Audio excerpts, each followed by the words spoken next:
Congratulations on completing the course. Now that you know the fundamental concepts of vector search implementation in NoSQL databases, you can explore opportunities to continue learning and applying your acquired skills.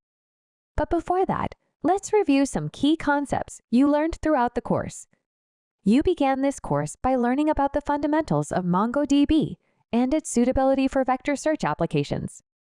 MongoDB is a document-oriented NoSQL or SQL database for storing, retrieving, and managing unstructured or semi-structured data.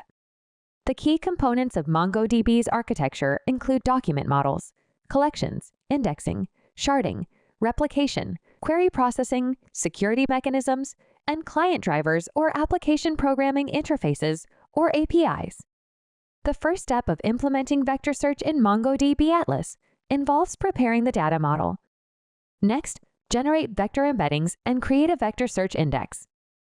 Finally, perform a vector query for similarity search and then conduct filtering to improve search efficiency. MongoDB's applications and different services include media recommendation systems, e-commerce product search, content search and retrieval, chatbots, and virtual assistants.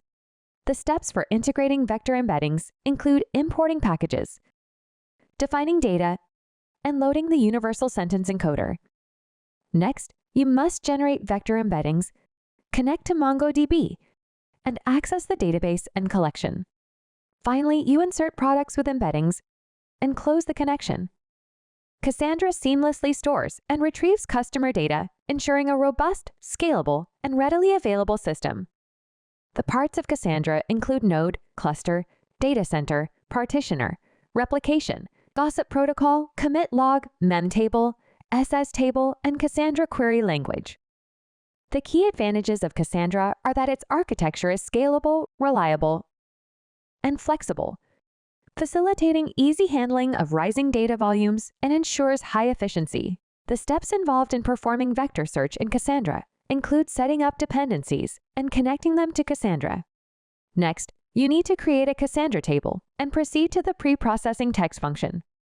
Then, generate review vectors and insert reviews. Finally, loop through reviews and store them with vector representation.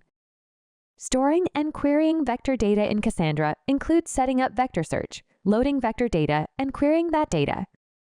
You've completed labs where you applied your knowledge of vector search implementation in NoSQL databases and gained hands-on experience with topics such as setting up MongoDB Cloud account, setting up MongoDB Docker, Newsfinder service with MongoDB Atlas, books plot search with MongoDB Atlas, setting up Cassandra Docker, songs discovery service with Cassandra Vector DB, and product review search with Cassandra Vector DB. Now that you've reviewed some of the fundamental ideas presented in this course, remember to use the glossary and cheat sheet. These assets can help you quickly reference what you learned. Next, consider enrolling in courses that prepare you to implement relational databases with vector databases. Then, complete this learning path with a comprehensive hands-on vector database. After you complete all the courses in this program, which you can achieve in less than 1 month, you'll receive a shareable certificate that validates your achievement. You can share your achievements with your employer and social networks.